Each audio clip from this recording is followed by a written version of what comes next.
안녕하십니까. 전세계 신 CBN 청취자 여러분, 하나님의 말씀으로 사랑과 행복 전하는 CBN 교과방송의 정수 인사드립니다. 안녕하세요. 답심리교회의 전정민 목사입니다.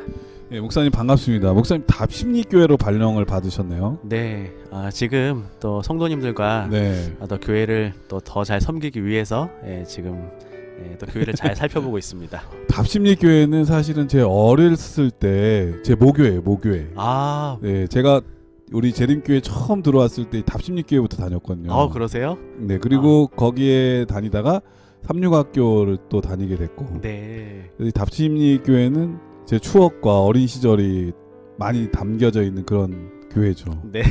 목사님께서 그 교회로 가셨다니까 너무나 기분이 좋네요. 아유, 네. 예, 목사님의 이 사역에 하나님의 큰 축복이 있기를 빌겠습니다. 네, 감사합니다. 네, 그나저나 제가 이게 한국에 온 지 좀 됐거든요. 네. 근데 아직도 좀 적응하기가 좀 어려운가 봐요. 따뜻한 곳이 그립지 않으세요, 목사님? 그래서 그런지 모르겠는데 제 몸에 알러지 반응이 와가지고 눈이 가렵고 재채기 심하게 하고 그래서 네. 요새 알러지 약을 조금씩 먹고 살고 있거든요. 아이고, 네. 이게 제가 한 해외에 산 지 몇 년 됐는데 제 몸이 적응을 했나 봐요, 해외에. 네. 또 다시 적응하려니까 조금 시간이 걸리는 것 같습니다. 이런 환절기 속에서 건강을 유지한다는 게 참 쉽지 않은데 우리 청취자분들 늘 건강하셨으면 좋겠고요. 네. 저를 위해서도 좀 기도를 해주시면 부탁을 드리겠습니다. 네, 저도 기도하겠습니다, 네, 목사님. 감사합니다. 오늘은 빌립보 골로새서 제 8번째 시간인데요. 제목은 그리스도의 탁월하심이라고 하는 제목입니다. 먼저 기억절 말씀을 읽어드리겠습니다. 그는 보이지 아니하는 하나님의 형상이시요 모든 피조물보다 먼저 나신 이시니 만물이 그에게서 창조되되 하늘과 땅에서 보이는 것들과 보이지 않는 것들과 혹은 왕권들이나 주권들이나 통치자들이나 권세들이나 만물이 다 그로 말미암고 그를 위하여 창조되었고 또한 그가 만물보다 먼저 계시고 만물이 그 안에 함께 섰느니라. 골로새서 1장 15절 17절 말씀이었습니다. 자, 오늘 골로새서 연구죠. 이제 네. 8번째 그리스도의 탁월하심이라고 하는 제목인데 어떤 말씀일까요? 네, 골로새서 1장은 우리 신앙의 중심이 어디에 있어야 하는지를 분명히 보여줍니다. 이번 제8과는 단순한 성경 공부가 아니라 우리 삶의 근본을 다시 점검하는 시간이라고 말씀드릴 수 있습니다. 골로새 교회는 작고 연약한 공동체였습니다. 게다가 철학, 신비주의, 율법주의가 뒤섞인 혼합 사상들이 교회 안으로 침투해 들어왔습니다. 이런 위기 상황에서 바울은 거짓 가르침을 일일이 반박하지 않고 더 근본적인 해결책을 제시합니다. 바로 예수 그리스도가 누구신지를 분명히 아는 것이었습니다. 바울은 그리스도를 단순히 위대한 스승으로 소개하지 않습니다. 그는 보이지 아니하는 하나님의 형상이시요 만물이 그에게서 창조되되 만물이 다 그로 말미암고 그를 위하여 창조되었다라고 선언합니다. 이 말씀은 당시 골로새 성도들에게 세상의 어떤 철학보다 강력한 진리였고 신앙이 여러 선택지 중 하나로 여겨지는 오늘날 우리에게도 마찬가지입니다. 마틴 루터가 보름수 제국회의에서 생명의 위협을 받으면서도 나는 여기 서 있습니다 라고 고백할 수 있었던 것은 자기 확신이 아니었습니다. 그리스도께서 교회의 머리시며 진리의 유일한 주권자이심을 믿는 신앙에서 나온 용기였던 것입니다. 여기서 바울은 한 걸음 더 나아갑니다. 이 위대하신 창조주께서 십자가의 피를 통해 우리와 직접 화목하게 하신 구주이심을 강조합니다. 그의 십자가의 피로 화평을 이루사 만물, 곧 땅에 있는 것들이나 하늘에 있는 것들을 그로 말미암아 자기와 화목하게 되기를 기뻐하심이라. 그리스도의 탁월하심은 압도적인 권능뿐 아니라 죄인을 위해 자신을 낮추신 겸손한 사랑에 있습니다. 이번 교과는 우리에게 질문을 던집니다. 지금 내 삶의 중심에는 무엇이 있습니까? 그리고 우리 교회의 절대적인 기준은 무엇입니까? 우리가 그리스도의 탁월하심을 다시 바라볼 때 방황하던 믿음은 제자리를 찾고 분주하던 삶은 명확한 방향을 다시 발견하게 될 것입니다. 그리스도를 우리 삶의 가장 높은 곳에 모실 때 교회와 개인의 삶은 다시 하늘의 능력과 연결될 것입니다.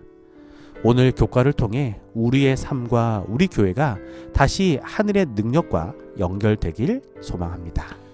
예, 골로새 교회 하면은 에바브라가 떠오르잖아요. 네, 에바브라는 이 바울 사도가 두란 노선을 세워서 가르칠 때에 네. 거기서 배워서 골로새 지방에서 교육 받은 것을 네. 복음을 전함으로써 헌신하는 그런 교회로 알려져 있습니다. 네. 근데 그 외에 더 유명한 게 뭐였냐면 거기가 금광이 있었대요. 와. 그러다 보니까는 사람들이 엄청 몰려들고 네. 각종 상인들도 몰려들고 여러 사람들이 밀집되어 있는 그런 지역이었답니다. 상업도시. 네, 그렇겠죠. 그러다 보니까는 이제 여러 사람들이 몰려오다 보니까 예수님에 대한 다양한 이설들이 들어왔던 모양이에요. 네. 그러다 보니까는 예수님이 어떤 분인가에 대한 여러 가지 의구심들 또 소문들이 있었기 때문에 바울 사도로서는 이것을 바로잡지 않을 수 없었던 것 같습니다. 네. 예, 그래서 골로새서의 가장 중요한 핵심은 바로 예수님이시겠죠. 맞습니다. 예수님은 어떠한 분이신가. 이제부터 이 골로새서를 공부해 보도록 하겠습니다. 말씀에 앞서 참여 듣고 시작합니다. 여기는 말씀의 방송 CBN 코리아입니다.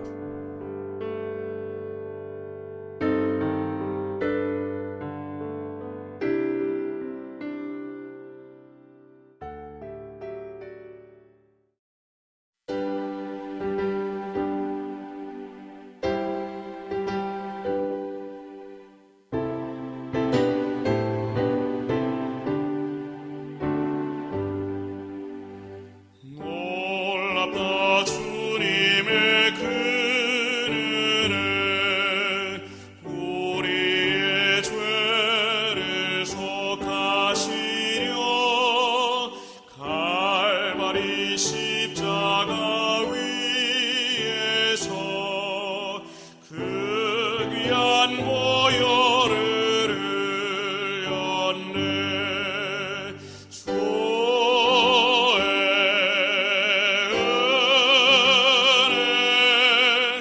우리의 죄를 다 씻었네. 주의 은혜 우리의 죄를 다 씻었네. 예, 참미 잘 들었습니다. 이로써지는 보이지 않는 하나님의 형상이라고 하는 제목인데요. 어떤 말씀일까요? 네. 우리는 눈에 보이는 것들에 매몰되어 살아가기 쉬운 시대를 살아가고 있습니다. 화려한 외형과 가시적인 성과가 가치를 증명하는 세상 속에서 보이지 않는 영적인 실제를 붙들고 산다는 것은 때때로 막연하게 느껴지기도 합니다. 사도 바울이 편지를 보냈던 골로새 교회 역시 오늘날 우리와 크게 다르지 않은 위기 앞에 놓여 있었습니다. 당시 골로새는 점차 쇠퇴해가는 작은 도시였고 그곳의 성도들은 눈에 보이지 않는 하나님 대신 눈에 보이는 철학이나 신비주의 혹은 엄격한 율법 규정들의 마음을 빼앗기고 있었습니다. 이러한 혼란 속에서 바울은 우리 신앙의 가장 근본적인 해답으로 보이지 않는 하나님의 형상이신 예수 그리스도를 제시하고 있습니다. 빛이라고 하는 것은 사실 그 자체가 투명하기 때문에 눈에 보이지 않습니다. 그러나 빛이 프리즘이라는 매질을 통과하거나 물체에 반사될 때 비로소 우리는 무지개 색을 보게 되고 사물의 형태를 인지하게 됩니다. 예수 그리스도는 바로 보이지 않는 하나님의 영광을 우리 눈으로 볼 수 있게 드러내 주시는 거룩한 프리즘과 같습니다. 그는 보이지 아니하는 하나님의 형상이시요 모든 피조물보다 먼저 나신 이시니라는 골로새서 1장 15절의 선언은 우리가 막연하게만 생각하던 창조주 하나님이 예수라는 구체적인 인격을 통해 우리 곁에 오셨음을 확증해 줍니다. 여기서 형상을 뜻하는 헬라어 에이코는 단순히 닮을 꼴을 넘어 그 본질이 완벽하게 재현된 실제를 의미합니다. 과거 유럽의 한 왕이 변복을 하고 가난한 마을을 직접 찾아가 백성들과 함께 먹고 자며 그들의 고통을 살핀 적이 있었습니다. 백성들은 그가 왕이라는 사실을 몰랐지만 그의 인격과 자비로운 행동을 통해 비로소 자신들이 얼마나 사랑받는 존재인지를 깨달았습니다. 훗날 그가 왕의 의복을 입고 보좌에 앉았을 때 백성들은 왕의 위엄이 아닌 그가 보여준 따뜻한 손길을 기억하며 왕에게 충성을 다하며 따랐습니다. 예수 그리스도께서 인간의 몸을 입고 이 땅에 오신 사건이 바로 이와 같습니다. 우리는 십자가에서 고난당하시고 병든 자를 어루만지시는 예수님을 보며 보이지 않는 하나님이 얼마나 우리를 깊이 사랑하시는지를 비로소 시각적으로 확인하게 된 것입니다. 바울은 그리스도를 모든 피조물보다 먼저 나신 이라고 설명합니다. 이는 시간적으로 처음 태어났다는 생물학적 의미가 아니라 모든 만물에 대한 절대적인 주권과 최고의 지위를 상징하는 프로토토코스의 의미를 담고 있습니다.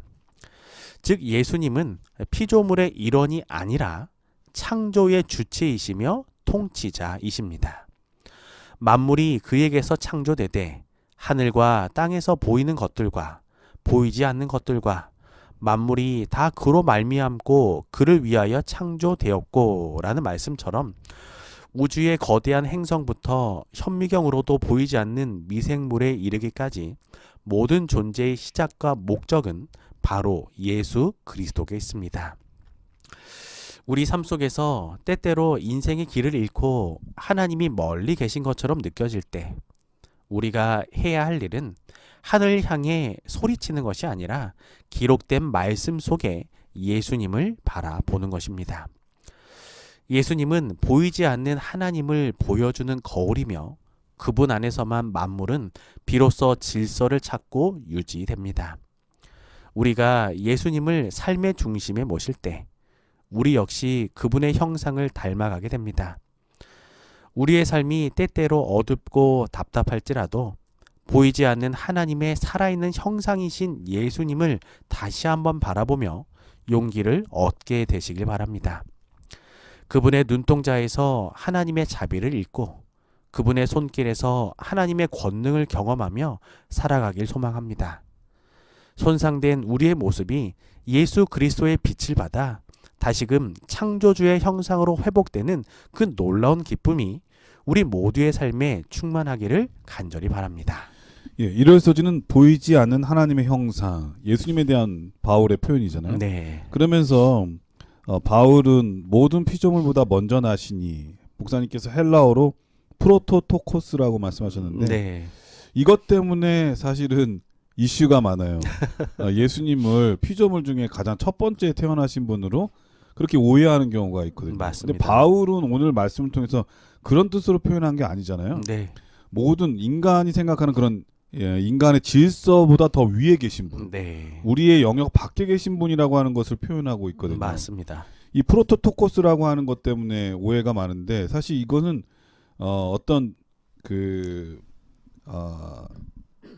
물리적으로 가장 먼저 태어났다기보다는 이 주권적 의미로 으뜸이라고 하는데 많이 표현하고 있거든요. 네. 그 얘가 똑같은 말이 시편의 그 다윗을 표현할 때 89편 27절인가요? 바울을 표현할 때 내가 그를 장자로 삼았다 이렇게 네. 다윗을 표현할 네, 때 그렇죠. 다윗은 사실 장자가 아니고 제일 막내였거든요. 맞습니다. 그런데 성경에 보면 장자로 삼았다 이런 말씀이 있어요. 그런 걸 보면은 이 똑같은 용어가 쓰인 거 보면은 이게 그러니까 물리적으로 첫 번째가 아니라 그 주권적 의미 맞습니다. 그리고 상속자의 의미로서 표현되어 있거든요. 네. 그러니까 예수님께서 이 세상에 있는 모든 것들의 가장 주권자가 되시고 우리의 질서 밖에 있는 가장 위에 계신 분이라고 하는 것을 이 바울이 골로새서에 있는 사람들에게 설명해 주는 말씀이라고 하는 것을 네. 우리가 이해할 수 있었습니다. 맞습니다. 월요일서지는 모든 피조물보다 먼저 나시니 여기를 좀 이제 공부를 할 수 있는 것 같으네요. 네. 네, 어떤 말씀일까요? 네, 우주에는 우리가 다 헤아릴 수 없는 신비로운 질서가 존재하고 있습니다. 거대한 은하계의 회전부터 보이지 않는 세계의 원자 운동에 이르기까지 이 모든 것이 충돌하지 않고 세밀하고 정교하게 유지되는 비결은 무엇일까요? 사도 바울은 골로새서 1장 15절에서 17절을 통해 그 해답을 명쾌하게 제시합니다. 그는 예수 그리스도를 가리켜 보이지 아니하는 하나님의 형상이시요 모든 피조물보다 먼저 나신 이라고 선언하며 만물이 그분으로 말미암아 창조되었고 그분 안에 함께 섰다고 증거하고 있습니다. 이 장엄한 선언은 오늘을 살아가는 우리에게 그리스도가 누구이신지 그리고 우리 삶의 중심에 누가 있어야 하는지를 깊이 묵상하게 합니다. 성경에서 말하는 먼저 나신 이 혹은 맏아들이라는 표현은 현대를 살아가는 인간의 관점에서 자칫 시간적인 순서로만 오해받기 쉽습니다. 그러나 성경적 의미의 장자라는 개념은 태어난 순서를 넘어선 탁월함과 특별한 지위를 상징합니다. 네. 좀 전에 말씀드린 맞습니다, 목사님. 그게 여기 이제 나와 있네요. 네, 성경 속 이새의 8아들 중 막내였던 다윗이 하나님의 선택을 받아 이스라엘의 장자로 일컬음을 받았고 요셉이나 야곱 역시 형들을 제치고 가문의 영적 권위를 이어받는 장자의 명분을 얻었습니다. 사실 그래서 요셉의 두 아들들 중은 그러니까 두 아들이 따로따로 이게 네. 몫을 받았으니까 맞습니다. 다른 사람보다 2배를 받은 거예요. 요셉은 그렇죠. 사실 장자는 아니었는데 네네. 시간 순서로 보면 맞습니다. 예, 그런 의미에서 이 프로토토코스는 네, 으뜸의 의미가 더 강한 거죠. 상속적 맞습니다. 의미, 주권의 의미. 네네네. 예, 그런 의미. 맞습니다, 목사님. 이처럼 예수님이 모든 피조물보다 먼저 나시니라는 고백은 그분이 창조된 존재 중 첫 번째라는 뜻이 아니라 모든 창조 세계 위에 군림하시는 절대적인 권위와 탁월함을 지닌 분이라는 선포입니다. 현대 물리학은 우주 기원과 여러 행성들의 질서를 연구하지만 모든 비밀을 밝히기란 불가능에 가깝습니다. 만약 우주의 중력이 지금보다 아주 조금만 더 강했거나 약했다면 별은 생성되지 못했을 것이며 원자핵의 힘이 미세하게 달랐어도 생명체는 존재할 수 없었을 것입니다. 이에 사도 바울은 만물이 그분 안에서 함께 섰느니라 라고 기록합니다. 여기서 함께 서다에 해당하는 헬라어 슈니스테미는 하나로 묶다 혹은 통합하다 라는 의미를 담고 있습니다. 즉 그리스도는 온 우주를 흩어지지 않게 붙들고 계시는 영적인 구심력이자 만물이 조화롭게 존재하게 하는 생명의 설계자라고 말하고 있는 것입니다. 건축가들이 아치형 다리를 건설할 때 가장 마지막에 끼워 넣는 돌이 있습니다. 그런 게 있어요. 네, 그 돌을 종석이라고 음. 말합니다. 이 돌 하나가 끼워지기 전까지는 다리는 불안정하지만 이 종석이 제자리를 위치하는 그 순간 양쪽의 무게가 하나로 결합하며 견고한 구조물이 되는 것입니다. 밸런스가 딱 맞나 보군요. 맞습니다. 우리 인생도 마찬가지입니다. 그리스도를 우리 삶의 종석으로 가장 먼저 나신 이로 모시고 그분께 인생의 모든 가치와 삶의 우선순위로 둘 때 비로소 흩어졌던 삶의 조각들이 제자리를 찾고 안정을 얻게 되는 것입니다. 우리는 살아가면서 수많은 선택의 기로에 서게 됩니다. 20대 청년들에게는 미래의 불확실성이, 40과 50대 중장년층에게는 사회와 가정이라는 책임의 무게가, 60대에게는 남은 생에 대한 고민이 끊이지 않습니다. 그러나 사도 바울은 권세나 통치자들이나 보이는 것이나 보이지 않는 것이나 모든 만물이 그를 위하여 창조되었다고 강조합니다. 우리가 겪는 시련과 고난조차도 만물보다 먼저 계신 그분의 손길 안에 있다는 것입니다. 하나님께서는 창조의 주역이신 예수님을 우리를 위한 구속주로 보내주셨으며 우리가 그분과 연합할 때 우리는 흑암의 권세에서 하나님 나라의 아들로 옮겨지는 놀라운 은혜를 경험하게 됩니다. 이제 우리는 매일의 삶 속에서 세상을 움직이는 거대한 힘 앞에 위축될 때마다 온 우주를 그분 손 안에 붙들고 계신 분이 바로 나를 위해 십자가를 지신 예수님임을 기억해야 합니다. 창조의 능력이 곧 우리를 재창조하시는 구원의 능력임을 믿고 그분께 우리 삶의 주권을 온전히 내어 드려야 합니다. 그리스도께서 만물보다 먼저 계시고 우리 삶의 머리가 되실 때 우리의 가정, 일터, 그리고 교회는 비로소 진정한 연합과 평화를 누리게 될 것입니다. 세상의 어떤 가치보다 예수님을 가장 고귀한 분으로 높이고 모든 피조물보다 먼저 나신 그분의 권위 아래 우리 모두 다시 한번 거하게 되시기를 소망합니다.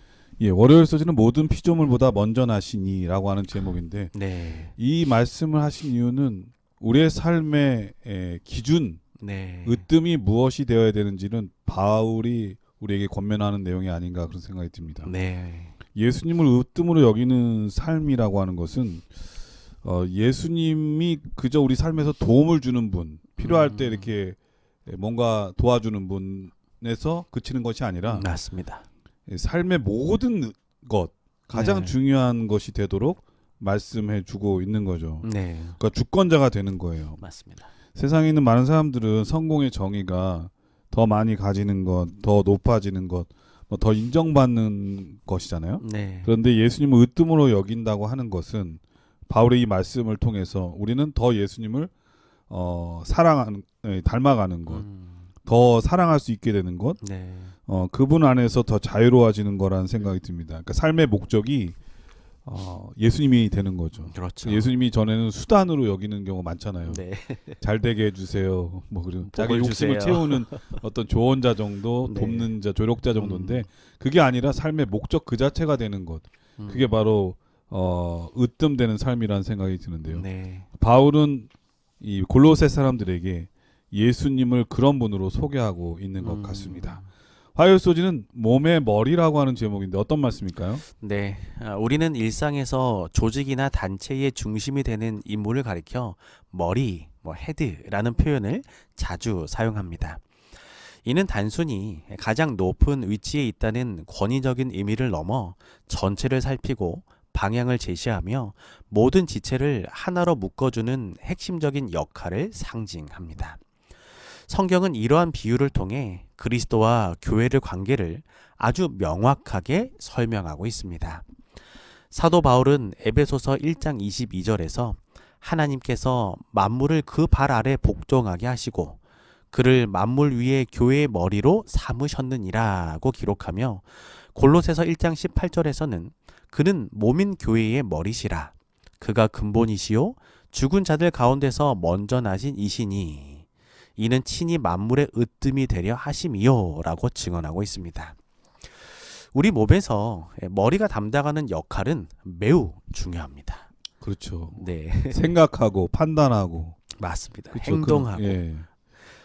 이 뇌는 우리 몸의 모든 기능을 제어하는 중앙 통제 센터라고 말할 수 있습니다. 우리가 손가락 끝 하나를 움직이거나 눈을 깜빡이는 단순한 동작부터 심장이 뛰고 숨을 쉬는 생존의 영역까지 이 뇌의 지시 없이는 불가능합니다. 뇌에서 뻗어나온 수많은 신경계는 몸의 구석구석까지 연결되어 정보를 전달하고 반응을 이끌어냅니다. 만약 머리에서 보내는 신호가 차단된다면 아무리 튼튼한 팔, 다리라도 제 기능을 할 수 없고 결국 생명력을 잃게 됩니다. 이처럼 교회 머리이신 그리스도는 우리 각 지체에게 지도력과 가르침 그리고 영적인 양분을 공급하시는 분입니다. 머리 없이는 몸이 살 수 없듯이 그리스도 없는 교회나 성도는 존재할 수 없는 것입니다. 2010년 칠레 산호세 광산에서 발생한 붕괴 당시 지하 700m 아래 갇혔던 33명의 광부들이 보여준 기적 같은 생존 드라마를 아실 것입니다. 이 영화로도 나왔다고 그러죠. 맞습니다. 혹시 보셨나요, 목사님? 영화요? 네. 영화는 못 보고 그 사건에 대한 내용은 봤죠. 네, 이게 참 감동적인 네. 스토리. 거의 막 기력을 잃어갈 때에 네. 위에서 가족들 사진도 보여주면서 희망을 맞습니다. 끈을 놓지 않게 하고 네네. 뭐 그런 감동 깊은 얘기를 들어본 적은 있습니다. 네. 이런 극한의 공포와 절망 속에서도 그들이 69일간 견디며 전원 구조될 수 있었던 또 다른 결정적인 이유는 작업반장 루이스 우르수아라는 머리, 즉 리더가 있었기 때문입니다. 그는 자칫 무너질 수 있는 동료들의 마음을 다잡고 엄격한 규율과 희망의 메시지를 끊임없이 전달했습니다. 그는 전체를 위해 자신을 낮추며 긍정적인 방향을 제시했고 광부들은 그의 지도 아래 마치 하나의 몸처럼 질서 있게 행동했습니다. 이처럼 올바른 머리의 역할은 절망적인 상황에서도 생명을 보존하며 기적을 만들어냅니다. 성경은 교회를 하나의 몸으로 비유하며 우리 모두를 그 몸의 지체라고 말합니다.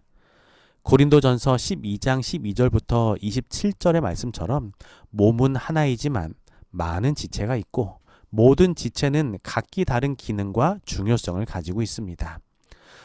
눈이 손더러 너는 필요 없다라고 할 수 없고 머리가 발더러 너는 더 이상 중요하지 않다라고 말할 수 없습니다. 오히려 우리는 서로를 돌보고 함께 고통을 느끼며 함께 기뻐해야 합니다. 하지만 이 모든 지체의 연합과 성장이 가능한 근거는 오직 머리이신 그리스도께 붙어 있을 때뿐입니다. 오늘도 머리이신 예수님께서는 교회의 연합을 위해 하늘의 은혜를 공급해 주십니다. 그리고 그리스도께서 머리가 되신다는 것은 그분이 우리의 시작이자 근원이 되신다는 의미를 포함합니다.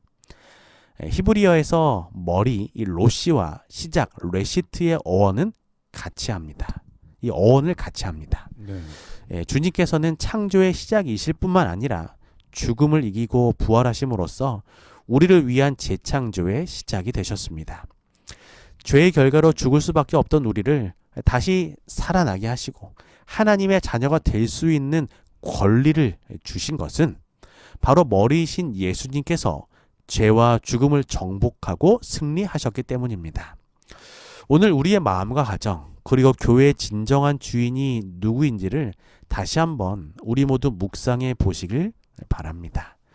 우리의 작은 생각부터 큰 결정에 이르기까지 모든 것을 머리이신 그리스도께 맡기고 그분의 세밀한 인도하심을 따라가기로 우리가 결심한다면 주님께서 공급하시는 생명의 양분으로 우리 각 지체는 서로 연결되어 아름답게 자라고 세상에 그리스도의 영광을 드러내는 건강한 성도이자 건강한 교회가 될 것입니다. 예, 화요일서지는 몸의 머리라고 하는 제목인데요.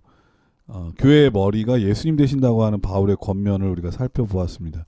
바울이 이렇게 표현하는 데는 이유가 있겠죠. 네, 분명히 있을 겁니다. 네, 그 당시에 서로 높아지려고 했던 것 그리고 자신의 권위를 내세워서 자기 말대로 하려고 했던 그런 것들 이런 모습들에서 벗어나서 교회의 모든 권위는 예수님께로 왔다고 하는 것을 보여주는 거죠. 네. 그러니까 예수님께서 머리라면 우리는 다 지체들이잖아요. 지체가 어떤 것이 더 중요하고 어떤 건 덜 중요하고 그런 건 없잖아요. 그걸 나눈다면 문제가 생기겠죠. 맞아요. 우리의 모든 것은 높고 낮음에 있지 않고 가장 중요한 분은 예수님이라고 하는 것을 우리에게 표현해주고 있는 것입니다. 네. 그러니까 예수님은 머리이시니까 교회에 대한 가장 최고의 관심사가 예수님의 관심사는 교회잖아요. 맞습니다. 예수님이라면 어떻게 할까? 그래서 교회의 감독들이나 장로님들은 네. 늘 생각해야 되는 존재들이에요. 예수님이라면 어떻게 했을까? 참 중요한 것 같습니다, 목사님. 예, 그래서 생각이 멈추지 않아야 됩니다. 네. 우리 이 교회 직분 맡은 분들은 그리고 또 집사님들은 교회 이 손발이 되는 분들이잖아요. 네. 이 장로님들께서 교회를 위해서 어떤 생각을 했을 때, 또 직원회에서 결정이 났을 때 그것을 어떻게 하면 잘 준행할까, 아름답게 할까를 생각하는 분들이 바로 집사님들이시잖아요. 그러니까 성도님들은 또 그분들이 하는 것을 또 협력해서 어떻게 하면 도와줄까를 네. 생각하는 것. 그래서 우리 모두는 다 예수님을 따라서 생각해야 되는 거죠. 그래서 이 권위가 예수님께로 왔다고 하는 것을 분명하게 나타낼 필요가 있다는 생각이 듭니다. 네, 참 좋은 것 같습니다, 목사님. 모든 교회가 이렇게 생활하고 믿음 가운데 살아간다면 네, 참 좋겠다라는 생각이 드네요. 네, 생각이 되게 중요한 거죠. 네. 예수님께서 우리를 최고의 관심사로 여기는 것처럼 우리의 최고의 관심사가 예수님이 되어야 된다고 하는 생각 꼭 가졌으면 좋겠습니다. 네. 여기서 참여한 곡 들으신 다음에 계속해서 수요일 목요일 서지를 공부하도록 하겠습니다. 여기는 말씀의 방송 CBN 코리아입니다.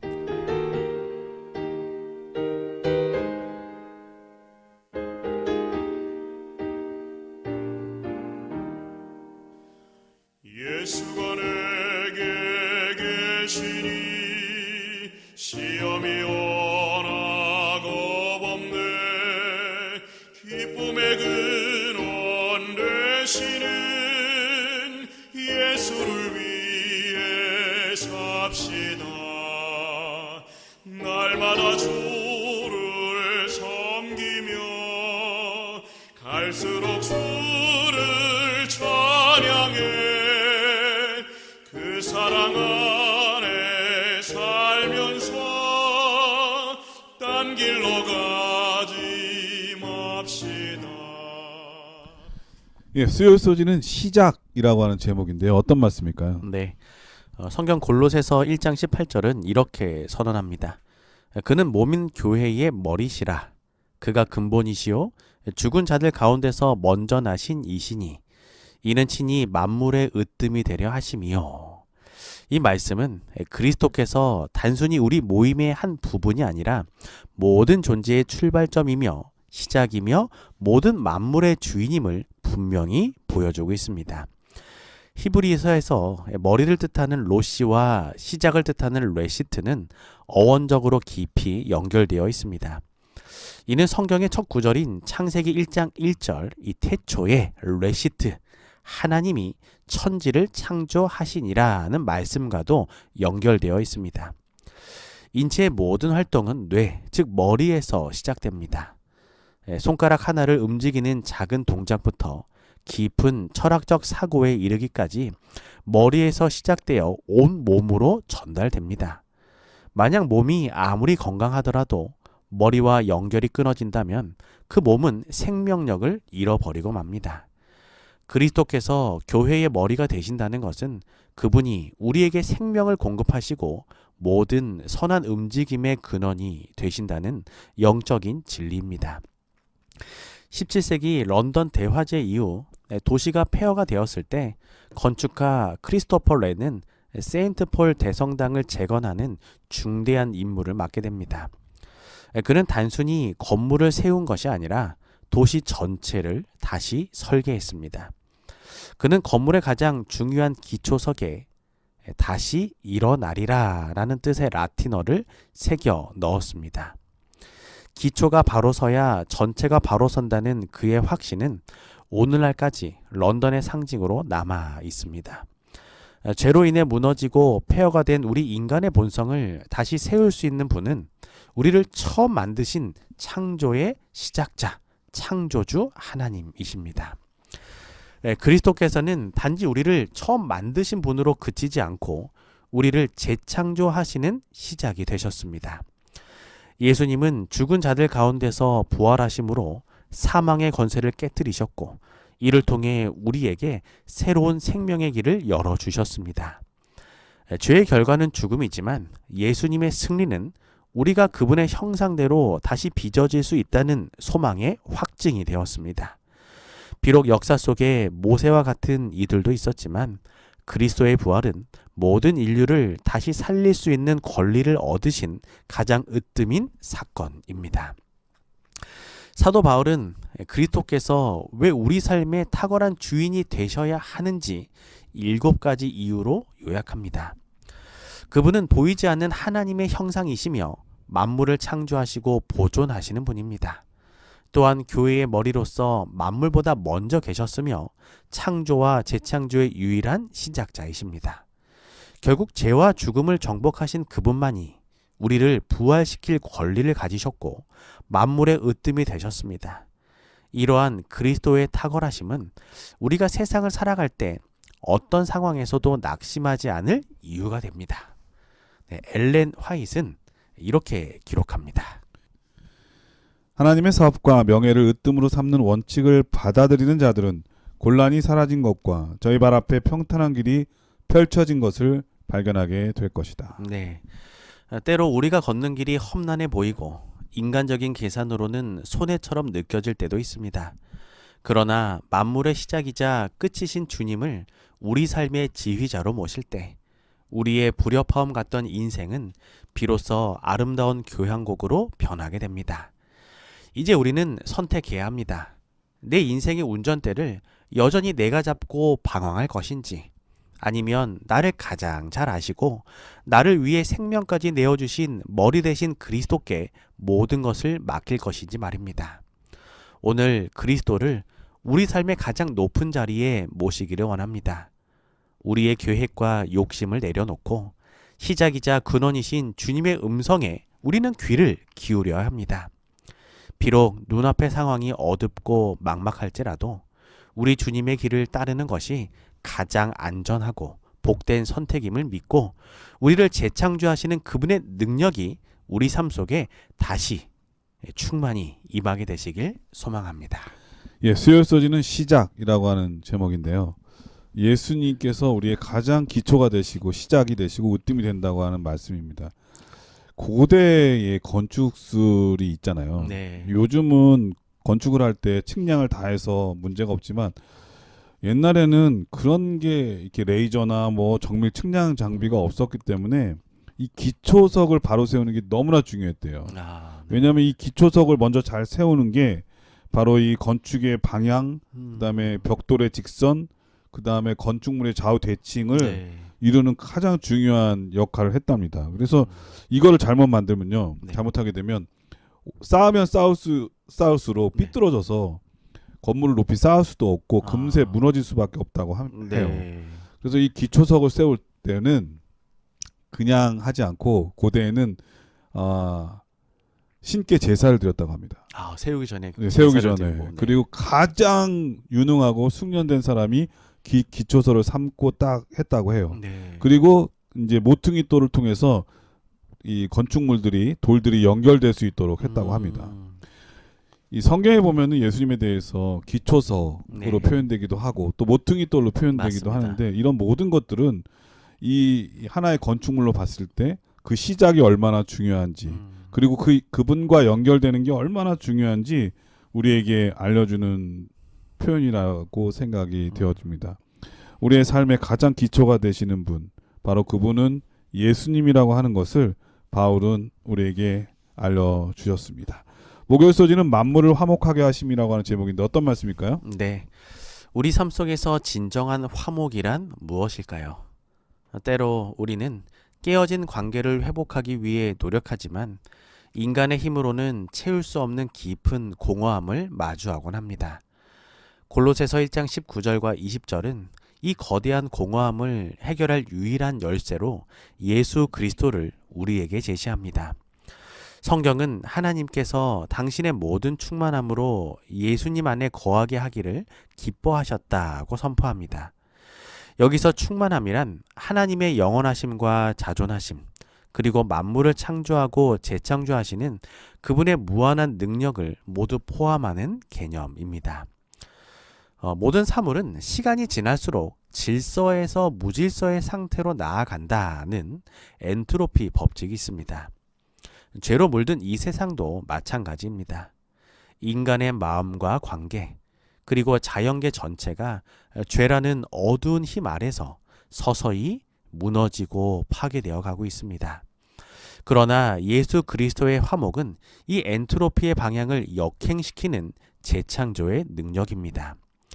만물이 그분 안에서 하나로 연합하고 유지될 수 있는 이유는 창조주이신 그분께서 우주의 무질서를 다시 질서로, 깨어짐을 다시 화평으로 돌려놓으시는 근원적인 힘이 되시기 때문입니다. 하나님은 이 화목을 이루기 위해 가장 역설적인 방법으로 십자가를 선택하셨습니다. 역사적으로 십자가는 가장 수치스럽고 끔찍한 사형 도구였지만 하나님은 이를 모든 피조물을 향한 당신의 영원한 사랑을 증거하는 영광의 상징으로 바꾸셨습니다. 이는 마치 거친 돌덩이가 장인의 손길을 거쳐 찬란한 예술 작품으로 거듭나는 것과 같습니다. 하나님은 가장 비천한 도구를 통해 가장 고귀한 가치인 구원을 완성하셨으며 하나님이 세상을 이처럼 사랑하사 독생자를 주셨으니 이는 그를 믿는 자마다 멸망하지 않고 영생을 얻게 하려 하심이라는 말씀으로 그 사랑의 깊이를 확증하셨습니다. 숲의 나무들이 서로를 도우며 함께 살아가는 모습 중에는 서로 다른 나무들이 이 뿌리 아래에서 곰팡이 균사를 통해 양분을 나누는 현상이 있다고 합니다. 만약 나무들이 서로 자기만 살기 위해 경쟁했다면 숲은 또 나무들은 점차 사라졌을 것입니다. 하지만 이 나무들이 서로 뿌리로 연결되고 곰팡이 균사를 통해 양분을 나누었을 때 숲은 건강을 유지할 수 있었습니다. 그러고 보면 이 세상에 있는 모든 것들이 천연계들도 그렇고요. 맞습니다. 서로 돕고 사는 거예요. 네, 인간만 자기만 욕심 네. 따라서 살려고 그러는데 맞습니다. 가만히 이렇게 둘러보면 네. 순환의 법칙들이 다 희생을 통해서 예를 네. 들면은 나무 같은 경우에는 이산화탄소를 빨아들이고 산소를 내뱉잖아요. 네, 그러면 그 산소를 다시 우리 사람에게 돌려주고요. 맞습니다. 또 이 새들은 이 나무 깃들에 있으면서 벌레들도 다 잡아먹잖아요. 네, 그래서 이 나무가 유지하게 해주고. 네. 그러고 보면은 진짜 우리가 배울 게 참 많이 있다. 네. 조금만 깊이 생각해 보면은 정말 이 조화가 얼마나 필요한 건지 느끼게 맞습니다. 되는 것 같습니다. 그들은 또 서로를 도우면서 그것을 자랑하거나 네. 시끄럽게 떠들지 않습니다. 우리 인간만이 자랑하고 떠드는 것 같다라는 또 이제 슬픈 모습이 또 생각이 나기도 합니다. 우리가 이웃을 대해 선한 생각을 품고 다른 사람을 축복하며 친절을 나눌 때 우리 생애는 거룩한 향기로 채워지게 됩니다. 우리 환경이 오두막에 살던지 왕궁에 살던지 하나님과 동료 인간들 사이에서 화목을 누리는 사람은 결코 불행할 수 없습니다. 그리스도의 평화는 외부에서 주어지는 어떤 일시적인 안정이 아니라 우리 마음 중심에서 우리를 다스리는 근원적인 평화이기 때문입니다. 오늘 우리는 무엇으로 마음을 채우고 있나요? 세상의 명예나 재물이 주는 충만함은 안개와 같이 곧 사라지지만 예수 그리스도 안에 거하는 하나님의 충만함은 결코 마르지 않는 샘물과 같습니다. 우리는 놀라운 화목의 기별을 삶으로 살아가야 합니다. 나를 먼저 사랑하신 그분의 희생을 기억하며 우리를 향해 손을 내미시는 하나님의 사랑에 우리 모두 응답하게 되시기 바랍니다. 십자가의 피로 화평을 이루신 주님을 온전히 의지함으로 우리 가정, 일터, 그리고 우리 주변의 모든 관계 속에 화목의 통로가 되시기를 간절히 바랍니다. 비어있는 우리 마음을 오직 예수 그리스도의 충만함으로 채워 그분이 주시는 진정한 평안 그리고 넘치는 기쁨 속에 거하는 복된 삶을 우리 모두 살아가게 되시기를 간절히 소망합니다. 예, 목요일 서지는 만물을 화목하게 하심이라고 하는 제목이었는데요. 왜 바울이 네. 예수님이 어떤 분이라는 것을 설명했는지 여기에 나타나는 것 네. 같아요. 가장 으뜸되신 분. 네. 그리고 어떤 면에서 우리의 질서 위에 있는 네. 가장 첫 번째 되시고 시작되시는 분. 네. 가장 생명의 근원 되시고 권위가 있으신 그분께서 왜 십자가를 지시게 되었는지 그리고 왜 낮아지게 되었는지 그것은 바로 우리로 하여금 다시 화목하게 하시기 위해서라고 하는 것을 오늘 배울 수가 있었습니다. 네. 사실 이 죄라고 하는 것이 하나님과 우리 사이를 갈라놓았잖아요. 네. 그래서 깨어진 관계였는데 예수님께서는 자기 자신을 내어주심으로써 가장 낮은 가장 첫 번째이신 분이 가장 밑으로 내려오신 거예요. 그렇죠. 이런 일들을 통해서 다시 하나님과 우리가 화목하게 됨으로써 다시 하나님의 품 안에 그 주님의 질서 안으로 들어옴으로 주님의 자녀 시민권이 또 된 거죠. 네. 로마서에 보면은 우리가 원수 되었을 때 이 하나님께서 우리를 화목하게 하셨다고 이렇게 말씀하신 말씀이 생각이 납니다. 그러므로 우리가 해야 될 일이 있다면 바로 화목하게 하려고 노력하는 것 같아요. 참 이렇게 어려우면서도 그래서 화목하게 하는 직분을 우리에게 주셨다고 맞습니다. 말씀하셨잖아요. 네. 우리는 그 직분을 잘 준행하는 사람이 되어야 되겠습니다. 그것이 바로 예수님을 닮아가는 것이고 예수님을 가장 으뜸으로 섬기는 삶인 것 같아요. 네. 이러한 마음만 있으면 교회가 얼마나 화평하고 그렇죠. 화목하고 행복하고 우리 모두가 이런 화목하게 하는 직분을 가장 먼저 솔선수범하며 나타내는 그런 사람이 돼야 될 것 같습니다. 네. 그러니까 이 일은 목사님부터 해야 돼요. 목사님이 맞습니다. 분란의 주인공이 되면 안 돼요.